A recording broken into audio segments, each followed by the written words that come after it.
विचार करा, उद्या सकाळी तुम्ही उठता आणि कोणीतरी तुम्हाला सांगतं, आजपासून तुझं संपूर्ण आयुष्य तुझ्या विचारांच्या गुणवत्तेवर चालणार आहे.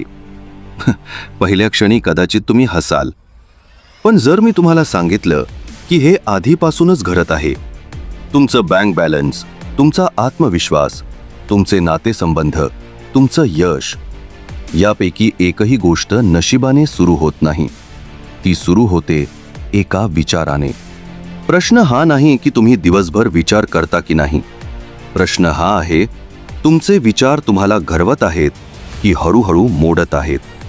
कारण प्रत्येक महान यशाची सुरुवात डोक्यात होते आणि प्रत्येक मोठं अपयशही. आजच्या या ऑडिओ बुकमध्ये आपण अशा तत्वांचा शोध घेणार आहोत जे तुमच्या परिस्थितीला नाही तर तुमच्या विचार करण्याच्या पद्धतीलाच बदलू शकतात. कारण एकदा विचार बदलले तर निर्णय बदलतात, निर्णय बदलले तर सवयी बदलतात, सवयी बदलल्या तर नशीबही बदलल्याशिवाय राहत नाही. तर चला, आपल्या मनाचा तो अदृश्य आरसा समोर ठेवूया आणि समजून घेऊया, तुम्ही जसा विचार करता तसे तुम्ही बनता. भाग 1. विचारांची सुरुवात, आयुष्याची सुरुवात. आपल्या आयुष्यात घडणाऱ्या प्रत्येक गोष्टीची सुरुवात कुठून होते, असा प्रश्न जर कोणाला विचारला तर बहुतेक जण परिस्थिती, नशीब किंवा संधी यांची नावं घेतील. पण खरं उत्तर यापेक्षा खूप वेगळं आहे. प्रत्येक यशाची, प्रत्येक अपयशाची आणि प्रत्येक निर्णयाची सुरुवात एका विचारातून होते. आपण जे पाहतो, जे अनुभवतो आणि जसं जगतो, त्यामागे आपल्या मनात सतत चालणारी विचारांची प्रक्रिया काम करत असते. ही प्रक्रिया इतकी शांत आणि अदृश्य असते की अनेकदा आपल्याला तिची जाणीवही होत नाही, पण तिचाच परिणाम आपल्या प्रत्येक कृतीवर होत असतो. कल्पना करा, दोन व्यक्ती एकाच परिस्थितीत उभ्या आहेत. दोघांनाही एकसारखी संधी मिळाली आहे. पहिली व्यक्ती मनात म्हणते, हे माझ्याने होणार नाही. दुसरी व्यक्ती म्हणते, मला अजून सगळं येत नाही, पण मी शिकू शकतो. परिस्थिती दोघांची सारखी असते, पण काही महिन्यानंतर त्यांच्या आयुष्यात जमीन आसमानाचा फरक दिसतो. कारण परिस्थितीने त्यांना बदललं नाही, त्यांच्या विचारांनी बदललं. याच कारणामुळे लेखक मनाची तुलना एका सुपीक जमिनीशी करतात. त्या जमिनीत दररोज काहीतरी पेरलं जात असतं. कधी आत्मविश्वास, कधी भीती, कधी आशा तर कधी शंका. आणि निसर्गाप्रमाणेच मनाचाही एक नियम आहे, जे बीज पेराल तेच उगवेल. समस्या अशी आहे की बहुतेक लोक स्वतःच्या मनात काय पेरलं जात आहे याकडे कधीच लक्ष देत नाहीत. दिवसाची सुरुवात तक्रारींनी होते, स्वतःची तुलना इतरांशी होते आणि नकळत मनात मी कमी आहे हा विचार रुजत जातो. एक दिवस हा विचार सवय बनतो आणि नंतर तीच सवय व्यक्तिमत्वाचा भाग बनते. म्हणून जीवन बदलायचं असेल तर सुरुवात बाहेरच्या जगापासून नाही, तर मनात चालणाऱ्या विचारांपासून करावी लागते. कारण ज्या क्षणी विचार बदलू लागतात त्याच क्षणी आयुष्यही हळूहळू नवीन दिशा घेऊ लागतं. आणि इथूनच सुरू होतो आपल्या मनाच्या सर्वात मोठ्या शक्तीचा खरा प्रवास. भाग 2. मनात चालणारा अदृश्य संवाद. आपण दिवसभर अनेक लोकांशी बोलतो, पण एक संवाद असा असतो जो कधीच थांबत नाही.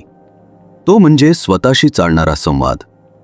हा आवाज इतका सवयीचा झालेला असतो की बहुतेक वेळा आपल्याला त्याची जाणीवही होत नाही.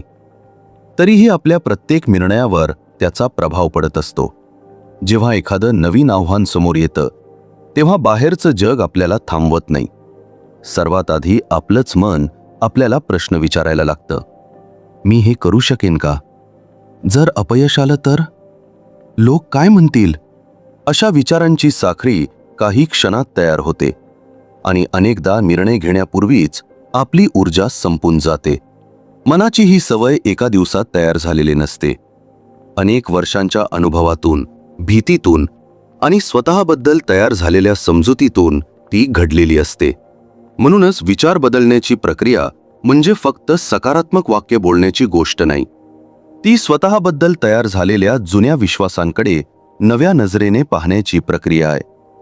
हळूहळू जेव्हा आपण प्रत्येक विचाराची पडताळणी करू लागतो तेव्हा एक गोष्ट लक्षात येते. आपल्या मनात येणारा प्रत्येक विचार सत्य नसतो. काही विचार फक्त भीतीतून जन्म घेतात. काही सवयीमुळे टिकून राहतात, तर काहींचा वास्तवाशी काहीही संबंध नसतो. याच क्षणापासून मनावरचं त्यांचं नियंत्रण कमी होऊ लागतं. कारण ज्या विचारांची जाणीव होते त्यांच्यावर प्रभाव टाकणं शक्य होतं. आणि ज्या क्षणी मन आपल्याला नियंत्रित करण्याऐवजी आपण मनाला दिशा देऊ लागतो, त्याच क्षणापासून आतून होणारा बदल शांतपणे सुरू होतो. पण मनाला योग्य दिशा द्यायची असेल तर फक्त विचार बदलून चालत नाही. त्यासाठी मनात काय प्रवेश करत आहे याकडेही तितकंच लक्ष द्यावं लागतं. भाग 3. तुमचा मानसिक आहार तुमचं भविष्य ठरवतो. आपण शरीर निरोगी ठेवण्यासाठी अन्नाची काळजी घेतो. कोणतं अन्न पौष्टिक आहे, कोणतं टाळायचं आहे याचा विचार करतो.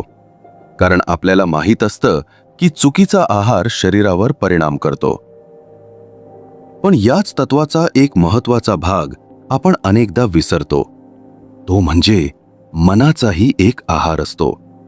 दररोज सकाळपासून रात्रीपर्यंत आपल्या मनात असंख्य गोष्टी प्रवेश करत असतात. आपण काय पाहतो, काय ऐकतो, कोणाचं बोलणं मनावर घेतो, कोणत्या गोष्टींवर विश्वास ठेवतो, यापैकी प्रत्येक गोष्ट मनात एक ठसा निर्माण करत असते. हे ठसे लगेच दिसत नाहीत, पण हळूहळू ते आपल्या विचार करण्याच्या पद्धतीचा भाग बनतात. जर मन सतत भीती, तक्रारी, नकारात्मक बातम्या, तुलना आणि निराशाजनक वातावरणाने भरत असेल तर मन त्यालाच वास्तव मानू लागतं. अशा परिस्थितीत आत्मविश्वास कमी होतो, निर्णय घेण्याची क्षमता कमकुवत होते आणि प्रत्येक नवीन संधीही धोक्यासारखी वाटू लागते. त्याउलट जेव्हा मनाला विधायक विचार, ज्ञान, प्रेरणा आणि शांतता मिळते तेव्हा विचार अधिक स्पष्ट होऊ लागतात, निर्णय अधिक संतुलित होतात आणि आव्हानांमध्येही मार्ग दिसू लागतो. याचा अर्थ असा नाही की वास्तवापासून दूर पडायचं. उलट वास्तव स्वीकारायचं, पण त्याला आपल्या मनावर राज्य करू द्यायचं नाही. प्रत्येक माहिती आपल्या आयुष्यासाठी आवश्यक असतेच असं नाही. काही गोष्टी फक्त आपली मानसिक ऊर्जा खर्च करतात, तर काही गोष्टी आपल्याला अधिक सक्षम बनवतात. या दोघांमधला फरक ओळखणं हीच मानसिक परिपक्वतेची सुरुवात आहे. म्हणूनच वेळोवेळी स्वतःला एक प्रश्न विचारणं आवश्यक आहे. मी रोज माझ्या मनात काय भरत आहे? कारण मन जे सतत ऐकतं, पाहतं आणि अनुभवतं त्यावरच ते विश्वास ठेवायला लागतं. आणि ज्या गोष्टींवर मन विश्वास ठेवतं त्याच गोष्टी हळूहळू आपल्या व्यक्तिमत्वाचा आणि आयुष्याचा पाया बनतात. म्हणून विचार बदलण्याचा प्रवास केवळ मनात सुरू होत नाही, तर मनात काय प्रवेश करत आहे याची जाणीव होण्यापासून सुरू होतो. आणि एकदा ही जाणीव निर्माण झाली की पुढचा टप्पा म्हणजे त्या विचारांना कृतीत रूपांतरित करणारी सर्वात मोठी शक्ती विकसित करणं. शिस्त. भाग 4. शिस्त. जी तुमचं आयुष्य शांतपणे बदलते. विचार बदलले, मनाला योग्य दिशा मिळाली. पण एवढ्यावरच आयुष्य बदलत नाही, कारण प्रत्येक चांगला विचार कृतीत उतरला तरच त्याला अर्थ प्राप्त होतो. आणि विचारांना सातत्यपूर्ण कृतीत बदलणारी जी शक्ती आहे तिला आपण शिस्त म्हणतो. अनेक लोकांना वाटतं की यशस्वी लोक नेहमी प्रेरित असतात, त्यांच्याकडे कायम ऊर्जा असते, कायम उत्साह असतो आणि म्हणूनच ते मोठं यश मिळवतात. पण वास्तव याच्या अगदी उलट आहे. प्रेरणा ही तात्पुरती असते. ती एखाद्या भाषणानंतर, पुस्तक वाचल्यानंतर किंवा एखादा व्हिडिओ पाहिल्यानंतर काही काळ टिकते. त्यानंतर पुन्हा मन जुन्या सवयींकडे ओढलं जातं. म्हणूनच आयुष्य बदलण्यासाठी प्रेरणा पुरेशी नसते. गरज असते अशा सवयींची ज्या मन तयार असो किंवा नसो आपल्याला योग्य दिशेने चालत राहायला शिकवतात. कारण प्रत्येक दिवशी मन काम करण्याच्या मूडमध्ये असेलच असं नाही. काही दिवस थकवा असेल, काही दिवस निराशा असेल, तर काही दिवस कोणतंच कारण नसताना काहीही करावंसं वाटणार नाही. अशा वेळी निर्णय भावना घेत नाहीत, सवयी घेतात. शिस्त म्हणजे स्वतःवर कठोर होणं नाही. शिस्त म्हणजे स्वतःसाठी घेतलेल्या निर्णयांचा आदर करणं. आजचा छोटासा प्रयत्न उद्याच्या मोठ्या परिणामासाठी महत्त्वाचा आहे यावर विश्वास ठेवणं. प्रत्येक वेळी परिपूर्ण काम करणं आवश्यक नसतं, पण प्रत्येक वेळी पुन्हा सुरुवात करणं आवश्यक असतं. लहान लहान सातत्यपूर्ण कृतींची ताकद सुरुवातीला दिसत नाही, पण दिवस, आठवडे आणि महिने सरत जातात तसं त्याच कृती तुमच्या व्यक्तिमत्वाचा भाग बनतात. एक वेळ अशी येते की योग्य गोष्ट करण्यासाठी स्वतःला जबरदस्ती करावी लागत नाही. ती तुमची ओळख बनते. आणि जेव्हा शिस्त तुमच्या स्वभावाचा भाग बनते तेव्हा एक नवीन प्रश्न समोर उभा राहतो. आपण जिथे आहोत तिथेच कायम राहायचं की स्वतःला आणखी मोठ्या क्षमतेपर्यंत घेऊन जायचं? कारण खरी वाढ नेहमीच आरामाच्या सीमारेषेपलीकडे सुरू होत असते. भाग 5. आरामाच्या पलीकडेच खरी वाढ सुरू होते. मनुष्याचा स्वभावच असा आहे की त्याला सुरक्षितता आवडते. जिथे धोका कमी असतो, जिथे सगळं ओळखीचं असतं आणि जिथे अपयशाची शक्यता कमी वाटते, तिथे मन शांत राहतं. पण याच सुरक्षिततेमध्ये एक असा सापळा लपलेला असतो जो हळूहळू आपल्या क्षमतेची वाढ थांबवतो. जेव्हा आयुष्य एका ठराविक साच्यात अडकतं तेव्हा बाहेरून सगळं स्थिर दिसतं, पण आतून प्रगती थांबलेली असते. कारण मनाला जे आधीच येतं तेच पुन्हा पुन्हा करत राहिलं तर नवीन अनुभव मिळत नाहीत, नवीन कौशल्य विकसित होत नाही आणि नवीन संधीही निर्माण होत नाहीत. वाढ ही नेहमी अनिश्चिततेसोबत येते. नवीन काही शिकताना गोंधळ होतो, मोठा निर्णय घेताना भीती वाटते, बदल स्वीकारताना मन अनेक प्रश्न विचारतं. हे प्रश्न म्हणजे कमजोरीचं लक्षण नाही, उलट ते दाखवतात की तुम्ही तुमच्या जुन्या मर्यादांपलीकडे जाण्याचा प्रयत्न करत आहात. अनेकदा लोक अस्वस्थतेला चुकीचा अर्थ लावतात. त्यांना वाटतं की भीती वाटते म्हणजे हा मार्ग चुकीचा असावा. पण प्रत्येक अस्वस्थता धोकादायक नसते. काही अस्वस्थता ही विकासाची किंमत असते. कारण जेव्हा मनाला नवीन गोष्टींची सवय नसते तेव्हा ते नैसर्गिकरित्या विरोध करतं. जर त्या विरोधालाच अंतिम सत्य मानलं तर आपण तिथेच थांबून जातो. जीवनात पुढे जाणारे लोक भीती नसल्यामुळे पुढे जात नाही. ते भीती असूनही पाऊल टाकतात. कारण त्यांना माहीत असतं की आत्मविश्वास आधी निर्माण होत नाही, तो कृतीनंतर निर्माण होतो. प्रत्येक छोटं धाडसी पाऊल मनाला एक नवीन संदेश देतं, मी माझ्या कल्पनेपेक्षा अधिक सक्षम आहे. आणि जेव्हा हा विश्वास हळूहळू मजबूत होतो तेव्हा माणूस परिस्थितीची वाट पाहणं थांबवतो. तो स्वतःच्या आयुष्याची जबाबदारी स्वीकारू लागतो. कारण त्याला समजतं की बदलाची सुरुवात बाहेरून नव्हे तर स्वतःपासूनच होते. भाग 6. जबाबदारी स्वीकारल्याशिवाय बदल घडत नाही. जेव्हा आयुष्यात काही आपल्या मनासारखं घडत नाही तेव्हा सर्वात सोपी गोष्ट कोणती असते? कारण शोधणं. परिस्थितीला दोष देणं, नशिबाला दोष देणं, वेळेला दोष देणं किंवा इतर लोकांकडे बोट दाखवणं. काही क्षणांसाठी यामुळे मन हलकं वाटू शकतं, पण त्यातून एक मोठी किंमत मोजावी लागते. कारण ज्या क्षणी आपण आपल्या आयुष्याचं नियंत्रण दुसऱ्यांच्या हातात देतो त्याच क्षणी बदल करण्याची ताकदही गमावून बसतो. लेखक सांगतात की जबाबदारी स्वीकारणं म्हणजे स्वतःला दोष देणं नाही. याचा अर्थ एवढाच की आज मी जिथे उभा आहे तिथून पुढे कुठे जायचं हे ठरवण्याची शक्ती माझ्याकडे आहे. भूतकाळ बदलता येत नाही, पण त्यावर दिलेली प्रतिक्रिया नक्की बदलता येते. अनेक लोक आयुष्यभर योग्य वेळेची वाट पाहत राहतात.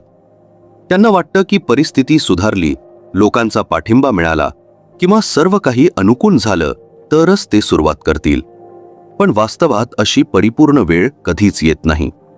जीवन नेहमीच काही ना काही आव्हानांसह पुढे जात असतं. खरा बदल तेव्हाच सुरू होतो जेव्हा माणूस स्वतःला एक प्रामाणिक प्रश्न विचारतो, आज मी कोणता निर्णय घेऊ शकतो जो मला कालपेक्षा एक पाऊल पुढे नेईल?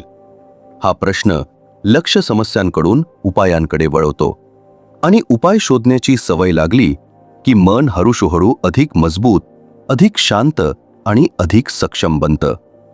जबाबदारी स्वीकारणं म्हणजे प्रत्येक गोष्टीवर नियंत्रण असल्याचा भ्रम ठेवणं नाही, तर जे आपल्या नियंत्रणात आहे त्यावर पूर्ण लक्ष केंद्रित करणं आहे. कारण आपली ऊर्जा जिथे जाते तिथेच परिणाम निर्माण होतात. याच क्षणापासून माणूस परिस्थितीचा बळी राहत नाही, तो स्वतःच्या आयुष्याचा निर्माता बनू लागतो.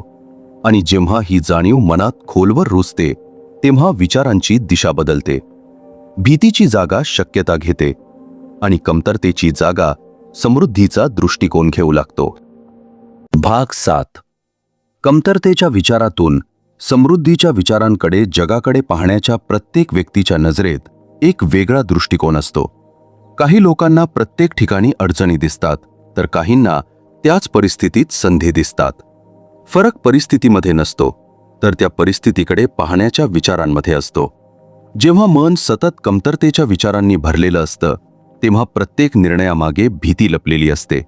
काहीतरी गमावण्याची भीती, अपयशाची भीती, इतरांपेक्षा मागे पडण्याची भीती किंवा भविष्याबद्दलची अनिश्चितता. अशा वेळी माणूस पुढे जाण्यापेक्षा स्वतःला वाचवण्याचा प्रयत्न जास्त करतो. त्यामुळे नवीन संधी समोर असूनही त्याच्याकडून त्या हातातून निसटून जातात. समृद्धीचा विचार याच्या अगदी विरुद्ध असतो. याचा अर्थ फक्त पैशांशी संबंधित नाही.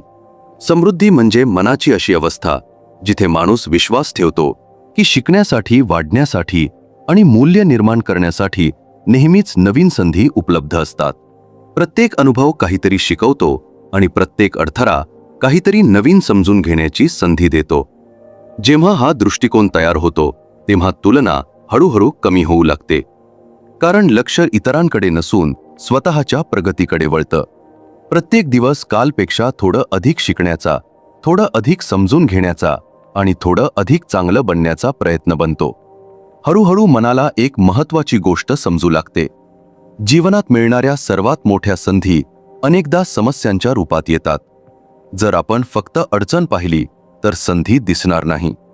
पण जर आपण शांतपणे विचार केला तर प्रत्येक समस्येमध्ये पुढे जाण्याचा एखादा मार्ग नक्कीच सापडतो.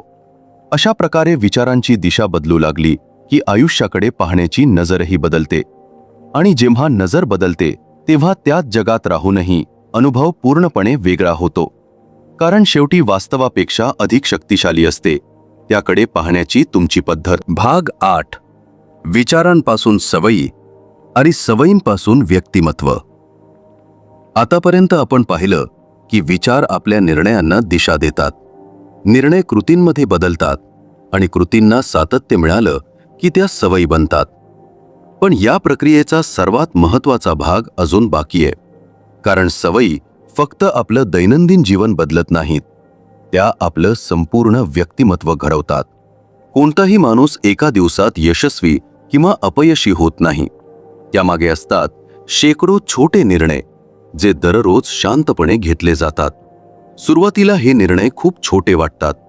एखादं पुस्तक वाचायचं की नाही, स्वतःवर काम करायचं की उद्यावर ढकलायचं, वेळेचा योग्य उपयोग करायचा की तो वाया घालवायचा. त्या क्षणी या गोष्टींचं महत्त्व जाणवत नाही. पण काळ जसजसा पुढे सरकतो तसतसं त्याच छोट्या निर्णयांचं मोठ्या परिणामांमध्ये रूपांतर होतं. म्हणूनच व्यक्तिमत्व बदलण्याचा प्रयत्न थेट बाहेरून करता येत नाही. फक्त स्वतःला बदलायचं आहे असं म्हणणं पुरेसं नसतं. त्यासाठी दररोजच्या सवयी बदलाव्या लागतात आणि सवयी बदलण्यासाठी पुन्हा विचारांकडे परतावं लागतं. कारण प्रत्येक सवयीच्या मुळाशी एक विश्वास लपलेला असतो. जोपर्यंत तो विश्वास बदलत नाही तोपर्यंत सवय ही पूर्णपणे बदलत नाही. हळूहळू जेव्हा नवीन विचार, नवीन कृती आणि नवीन सवयी एकमेकांशी जोडल्या जातात तेव्हा व्यक्तिमत्वात एक शांत पण खोल बदल घडू लागतो. हा बदल एका रात्रीत दिसत नाही, पण काही महिन्यानंतर मागे वळून पाहिलं तर आपण पूर्वीच्या स्वतःपेक्षा पूर्णपणे वेगळे झालो आहोत याची जाणीव होते. याच क्षणी एक सत्य स्पष्ट होतं. आपण परिस्थितीमुळे घडत नाही, तर आपल्या रोजच्या सवयीमुळे घडतो. आणि जेव्हा सवयी आपल्या ध्येयाशी एकरूप होता तेव्हा यश हा वेगळा उद्देश राहत नाही, तो आपल्या स्वभावाचा नैसर्गिक परिणाम बनतो. आता उरतो तो शेवटचा आणि सर्वात महत्त्वाचा टप्पा, या संपूर्ण प्रवासाचा अंतिम अर्थ समजून घेण्याचा. भाग 9. तुमच्या आयुष्याची दिशा आजच्या विचारांनी ठरते. या संपूर्ण प्रवासात आपण एक महत्त्वाची गोष्ट समजून घेतलीये. विचार बदलले की निर्णय बदलतात, निर्णय बदलले की सवयी बदलतात, सवयी बदलल्या की व्यक्तिमत्व बदलतं, आणि व्यक्तिमत्व बदललं की आयुष्याची दिशा देखील बदलू लागते. पण हा बदल बाहेरून अचानक दिसत नाही, तो आतून शांतपणे घडत असतो. बहुतेक लोक मोठ्या परिणामांच्या प्रतीक्षेत असतात. त्यांना वाटतं की एक दिवस अचानक सगळं बदलून जाईल. पण जीवन अशा प्रकारे काम करत नाही. प्रत्येक मोठा बदल अनेक छोट्या आणि सातत्यपूर्ण बदलांची बेरीज असतो. म्हणूनच आजचा एक चांगला विचार कदाचित उद्या मोठा परिणाम देणार नाही, पण तोच विचार जर रोज जगला गेला तर काही काळानंतर तो तुमच्या संपूर्ण आयुष्याचा पाया बनतो. मनाला ज्या दिशेने वारंवार नेलं जातं तिकडे ते सहजपणे चालायला शिकतं.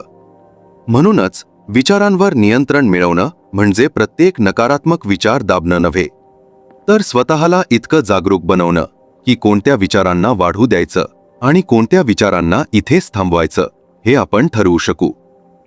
एक गोष्ट नेहमी लक्षात ठेवा, तुमचं भविष्य उद्या तयार होणार नाही, ते आज तयार होत आहे. प्रत्येक निर्णयात, प्रत्येक कृतीत आणि प्रत्येक विचारात. म्हणून आज तुम्ही ज्या मानसिक जगाची निर्मिती करत आहात त्याच जगात तुम्ही उद्या जगणार आहात. आयुष्य बदलण्यासाठी एखाद्या चमत्काराची गरज नसते. गरज असते ती दररोज स्वतःकडे प्रामाणिकपणे पाहण्याची. कारण जेव्हा माणूस स्वतःच्या विचारांची जबाबदारी स्वीकारतो तेव्हा तो हळूहळू स्वतःच्या भविष्याचाही निर्माता बनतो.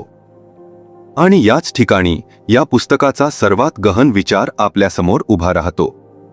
तो विचार केवळ यशाबद्दल नाही, पैशाबद्दल नाही किंवा बाहेरच्या जगाबद्दलही नाही.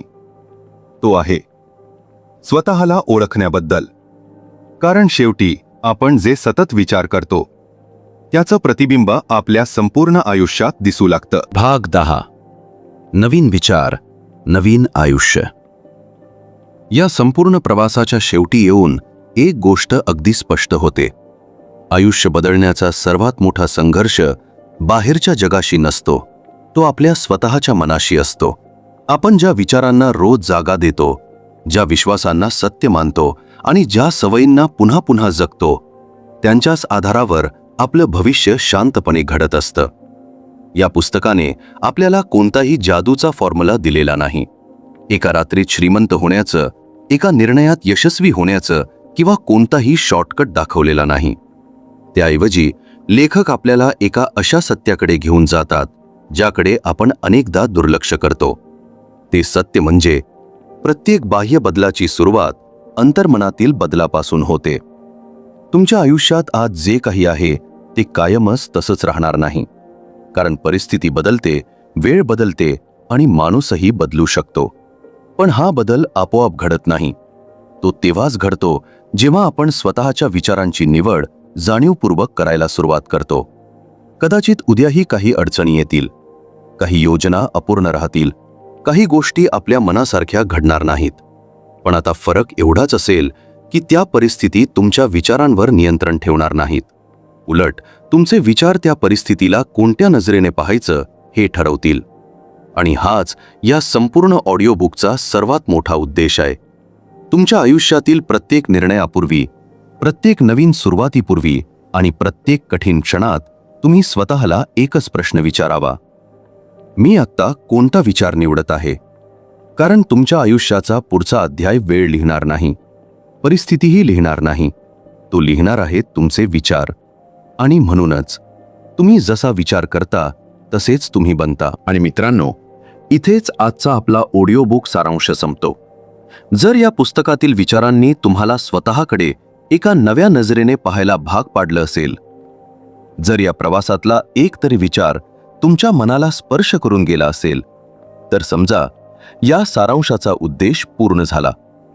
लक्षात ठेवा, आयुष्य एका मोठ्या निर्णयाने बदलत नाही. ते बदलतं दररोज घेतल्या जाणाऱ्या छोट्या निर्णयांनी. आणि त्या प्रत्येक निर्णयाची सुरुवात एका विचारापासून होते. आजपासून फक्त एक सवय लावा. कोणताही निर्णय घेण्यापूर्वी स्वतःला एक प्रश्न विचारा. हा विचार मला माझ्या ध्येयाजवळ घेऊन जात आहे की त्यापासून दूर? याच एका प्रश्नाचं प्रामाणिक उत्तर तुमच्या आयुष्याची दिशा बदलू शकतं. जर आजचा हा ऑडिओ बुक सारांश तुम्हाला आवडला असेल तर या व्हिडिओला लाईक करा, तुमच्या मित्रांसोबत शेअर करा आणि अशाच दर्जेदार मराठी ऑडिओ बुक सारांश, प्रेरणादायी पुस्तकांचे सखोल विश्लेषण आणि आयुष्य बदलणारे विचार नियमित ऐकण्यासाठी आमच्या यशस्वी विचार या यूट्यूब चॅनलला नक्की सबस्क्राईब करा. तुमचा एक लाईक, एक शेअर आणि एक सबस्क्राईब आम्हाला आणखी उत्तम आणि दर्जेदार कंटेंट तयार करण्याची प्रेरणा देतो. पुन्हा भेटूया एका नव्या पुस्तकासोबत, नव्या विचारांसोबत आणि स्वतःची अधिक चांगली आवृत्ती घडवण्याच्या नव्या प्रवासासोबत. तोपर्यंत विचार सकारात्मक ठेवा, शिकत रहा आणि स्वतःला दररोज कालपेक्षा अधिक सक्षम बनवत रहा. मी भेटेन पुढच्या ऑडिओ बुक सारांशामध्ये. तोपर्यंत नमस्कार.